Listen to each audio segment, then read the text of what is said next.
नमस्कार व्यूअर्स, जिसका क्लासेस के इस डिजिटल प्लेटफॉर्म पे आपका बहुत बहुत स्वागत है। जैसा कि हमारी मध्य प्रदेश की प्रमुख श्रृंखलाएं चल रही हैं विभिन्न टॉपिकों पे, उसी तारतम्य में आज मैं आपको संभाग और जिला दर्शन के बारे में चर्चा करूंगा।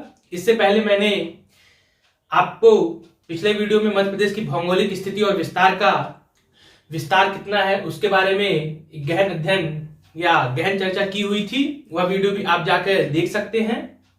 आज हम देखेंगे कि हमारे मध्य प्रदेश कितने संभाग हैं और इन संभागों में कौन कौन से जिले आते हैं। पूरे 52 जिलों का एक पूरी सीरीज अब चलेगी, जो कि बहुत ही महत्वपूर्ण है। इन जिलों के यदि आपने एक बार कर लिया तो लगभग समझिए आपका आधे से अधिक मध्य प्रदेश आपका तैयार हो जाएगा। इससे पहले यदि आप इस चैनल पर नए आए हुए हैं तो आपसे रिक्वेस्ट है आप इस चैनल को सब्सक्राइब कर लीजिए, लाइक कीजिए और ज्यादा से ज्यादा शेयर कीजिए। चलिए हम शुरू करते हैं अपना आज का यह टॉपिक। आज हमारा टॉपिक है मध्य प्रदेश के संभाग व जिला दर्शन। तो पहले हम संभाग के बारे में समझेंगे, उसके बाद जिला दर्शन शुरू करेंगे। सबसे पहले आप देख रहे हो लिखा है मध्य प्रदेश में कुल संभाग कितने हैं। अच्छा, इससे पहले मैंने मध्य प्रदेश का गठन किस प्रकार हुआ, उसके निर्माण की प्रक्रिया क्या रही, उसका एक पूरा 2 पार्ट में वीडियो बनाया हुआ है, तो आप उसे भी जरूर जाकर देखें।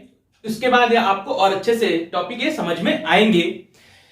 मध्य प्रदेश में कुल संभाग, तो मध्य प्रदेश में संभाग कितने हैं। तो मध्य प्रदेश में संभागों की संख्या यदि वर्तमान में देखा जाए तो वर्तमान कितने संभाग हैं। तो मध्य प्रदेश में वर्तमान में 10 संभाग हैं। जो ये संभाग होते हैं ये दो से अधिक जिलों को मिलाकर एक संभाग बनाया जाता है और यहाँ का जो मुख्य अधिकारी होता है, प्रमुख अधिकारी कमिश्नर होता है, या जिसे हम संभागायुक्त कहते हैं, वह इसका प्रमुख अधिकारी होता है। इन संभागों का हम संभागों का गठन इसलिए करते हैं कि जो 2 या अधिक जो हम जिले रहते हैं उनको जब एक कर दिया जाता है तो उनके ऊपर हम कैसे नियंत्रण रखें, अधिक जिलों के ऊपर वहां के जो अधिकारी वगैरह है, कलेक्टर्स वगैरह होते हैं, उन पर हम किस प्रकार से नियंत्रण स्थापित करें और जो प्रशासनिक कार्यों में जो दिक्कतें आती हैं उन प्रशासनिक कार्यों में कोई दिक्कतें ना आए, वो सुचारू रूप से व्यवस्थित तरीके से चलते रहे, उसके लिए हम संभाग का गठन करते हैं कार्य की सुविधा, प्रशासनिक सुविधा की दृष्टि से। इस बात को भी आप ध्यान में रखिए। तो हम बात कर रहे थे मध्य प्रदेश में वर्तमान में कुल कितने संभाग हैं। तो याद रखिए मध्य प्रदेश में वर्तमान में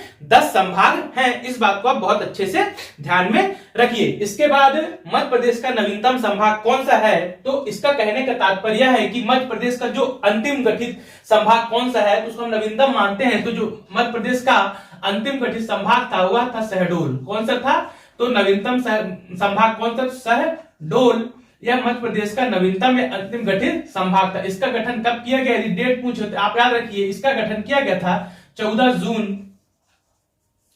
जून 2008 को। इसे संभाग कब बनाया गया था, 10वां संभाग, मध्य प्रदेश का 10वां संभाग 14 जून 2008 को गठित किया गया था। इसे भी आप ध्यान रखिए। इसका कहां से गठन किया गया था, तो इसको रिवर्स अलग करके इसको एक संभाग का दर्जा दिया गया था शहडोल को। इस बात को भी आप बड़े अच्छे से ध्यान में रखिए। फिर आप देख रहे होंगे कि मध्य प्रदेश का क्षेत्रफल में सबसे बड़ा संभाग कौन सा है। एरिया वाइज या क्षेत्रफल की दृष्टि से मध्य प्रदेश का सबसे बड़ा संभाग कौन सा है। तो आप याद रखिए मध्य प्रदेश का क्षेत्रफल की दृष्टि में सबसे बड़ा जो संभाग है वह है जबलपुर संभाग। कौन सा है, तो क्षेत्रफल की दृष्टि में सबसे बड़ा संभाग जो है वह जबलपुर संभाग है। या आप जबलपुर संभाग है जो मध्य प्रदेश का सबसे बड़ा संभाग है। इसका एरिया कितना है, तो आप इसका एरिया याद रखिए। इसका एरिया है 10,165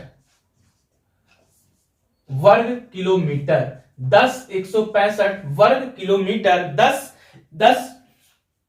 160 ली यहाँ पे, ये 10,160 वर्ग किलोमीटर इस जबलपुर संभाग का क्या है, पूरा एरिया है। इस बात को भी आप ध्यान में रखिए। तो मध्य प्रदेश का सबसे बड़ा संभाग क्षेत्रफल की दृष्टि में कौन सा, तो मध्य प्रदेश का क्षेत्रफल की दृष्टि में सबसे बड़ा संभाग है जबलपुर संभाग। कितना एरिया है, तो 10,160 वर्ग किलोमीटर इसका एरिया है। फिर मध्य प्रदेश का क्षेत्रफल की दृष्टि में सबसे छोटा संभाग कौन सा है, तो मध्य प्रदेश का क्षेत्रफल की दृष्टि में जो सबसे छोटा संभाग है इसको आप ध्यान रखिए। यह कौन सा है, तो यह है आपका शहडोल।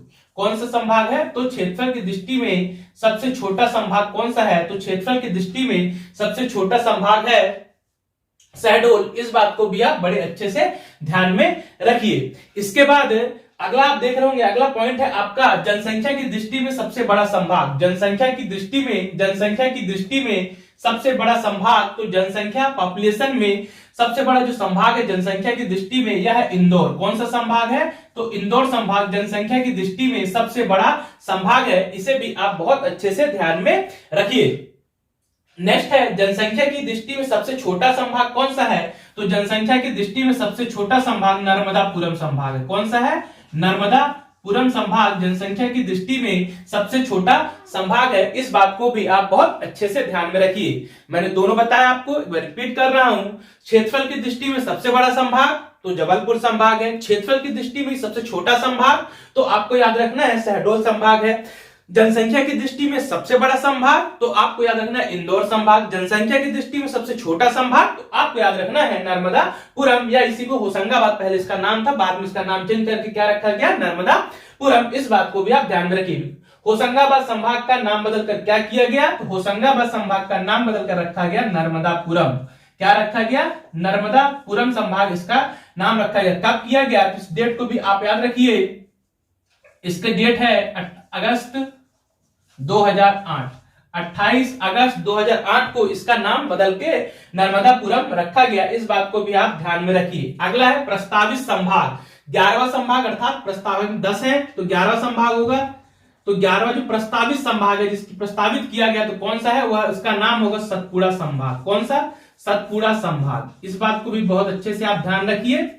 जो प्रस्तावित 11वां संभाग मध्य प्रदेश से कौन सा होगा? तो सतपुड़ा संभाग होगा। किन किन को इसमें मिलाकर बनाया जाए, किन किन जिलों के साथ? तो आप याद रखिए सिवनी, बालाघाट और छिंदवाड़ा। सिवनी, बालाघाट और छिंदवाड़ा जिलों को मिलाकर एक नया संभाग प्रस्तावित किया गया है बनाने का। वो कौन सा? वो संभाग होगा आपका सतपुड़ा संभाग, उसका नाम रखा जाएगा। इस बात को भी आप बहुत अच्छे से ध्यान में रखिए। तो ये थे आपके क्या संभाग के बारे में एक थोड़ा छोटा सा परिचय कि हमारे मध्य प्रदेश में कितने संभाग है, कौन सा छोटा कौन सा बड़ा।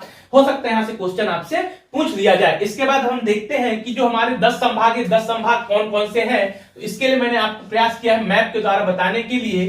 मैप के द्वारा हमारे जो 10 संभाग है कौन कौन से हैं देखते हैं। मैप में ये मैंने छोटे से कोशिश की है आपको मैप के द्वारा बताने की कौन से संभाग हमारे 10 संभाग हैं। तो देखिए सबसे पहले देखें तो सबसे पहले भोपाल संभाग, जहां हमारी राजधानी भी है, जो भोपाल संभाग यहाँ आपका हो गया पहला। फिर इंदौर संभाग सबसे बड़ा जनसंख्या की दृष्टि में सबसे बड़ा इंदौर संभाग दूसरा। फिर नर्मदापुरम संभाग, जबलपुर संभाग, शहडोल संभाग, रीवा संभाग, सागर संभाग, चंबल संभाग, ग्वालियर संभाग और उज्जैन संभाग। तो ये हो गए अपने मध्य प्रदेश के कुल 10 संभाग जिसे मैंने आपको मैप में दर्शाने की कोशिश की है। तो मध्य प्रदेश में कितने संभाग? तो ये 10 संभाग, और उन्हें आप ये मैप में आसानी से देख सकते हैं। ऊपर साइड उत्तर साइड जाएंगे तो यहाँ पे चंबल, उसके नीचे आपको मिलेगा ग्वालियर संभाग, जब उसके नीचे साइड मिलेगा भोपाल संभाग, उसके आपके बाएं साइड में मिलेगा कौन सा? उज्जैन संभाग, उज्जैन के नीचे मिलेगा इंदौर संभाग, इंदौर के दाएं साइड में नर्मदापुरम संभाग, इसके दाएं साइड में जबलपुर संभाग, जबलपुर संभाग के उत्तर साइड में शहडोल संभाग, शहडोल साइड में रीवा संभाग, और रीवा के बाएं साइड में और ग्वालियर संभाग के दाएं साइड में है आपका सागर संभाग। तो ये 10 संभागों की मैप में कुछ इस प्रकार स्थिति है, इसे भी आप अच्छे से देख सकते हैं। तो ये था आपका संभाग के बारे में जो भी क्वेश्चन बनाए जा सकते हैं या पूछने की संभावना है उसके बारे में मैंने आपको एक छोटा सा परिचय देने की कोशिश की। अब इसके आगे की जो वीडियो आएंगे उसमें हम देखेंगे एक एक संभाग में कौन कौन से जिले आते हैं, उनके बारे में विस्तृत चर्चा हम अब आगे शुरू करेंगे। यह वीडियो आपको अच्छा लगा हो तो इसे ज्यादा से ज्यादा शेयर कीजिए, चैनल को सब्सक्राइब कीजिए और लाइक कीजिए। बहुत बहुत धन्यवाद।